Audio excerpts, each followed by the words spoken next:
Before we begin, if you're into real, spine-chilling stories, don't forget to hit like and subscribe. It really helps the channel and keeps the creepy tales coming. Thank you so much, you're the best. Now, let's dive into what really happened that night. I guess most people do. I don't remember much from that time. I must have been around 2 years old. The memories are scattered and dreamlike.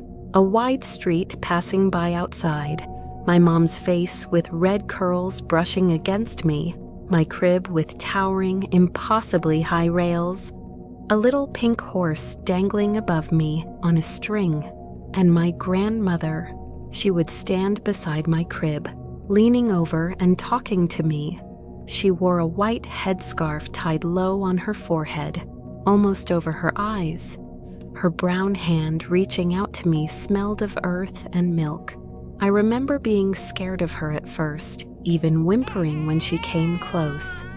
That wrinkled, rough, warm hand brushing my cheek frightened me. When I cried, my mom would come running, pick me up, and give me a bottle of milk.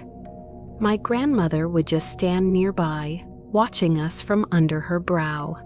I would babble, "Baba, Baba," and my mom would smile. Eventually, I got used to my grandmother, even looked forward to seeing her. Most often, she'd sit on a chair by the door, and when I woke up, I'd grab the bars of my crib, stand up, and call for her. She would smile and come over to me. Sometimes I could hear my parents arguing in the other room. It made me scared, but my grandmother would calm me down and the fear would pass. Then we moved. I don't remember the move itself very well, but I remember the walls in the new room were green instead of blue, and my mom started sleeping beside me. My dad wasn't with us anymore, and neither was my grandmother. I cried. I missed her. Eventually, I got a new grandmother. My mom's mom moved in with us. She wasn't like the one before. She smelled sweet and floral, not like earth and milk. But I adjusted quickly. I grew older and learned more about the world. The image of my first grandmother started to fade. I came to understand she must have been my dad's mother, and I never asked my mom about her. I already knew what divorce was and why my dad wasn't around. When I was 16, I found an old black plastic bag in a closet filled with photographs. To my delight, one of them showed my grandmother. In the faded black and white picture, she stood beside a wooden fence, her hands clasped, branches of a mountain ash tree leaning down toward her white headscarf. I kept the photo and hid it in my jewelry box. I didn't show my mom. Now I'm 22. I'm married and pregnant with a baby boy. Just a few days ago, my mom and I were going through my old baby things. She had saved a lot, picking out items for the new baby. We started chatting, and I asked what I was like as a toddler. She was saying the usual things, but then she said something strange.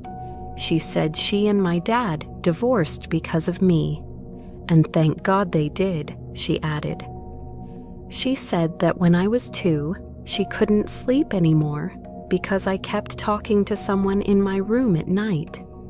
That she would break out in cold sweat when she saw me standing in my crib, smiling and reaching out toward nothing.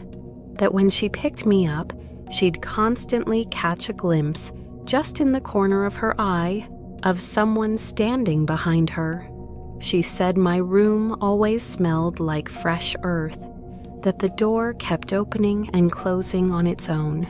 She said my dad called her crazy, and that one night she woke up and saw her, my grandmother, standing over their bed.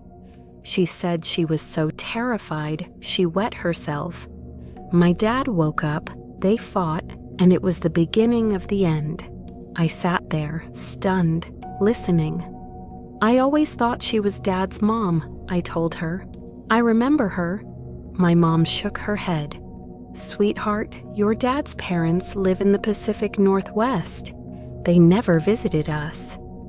I brought her the photo I'd found years ago.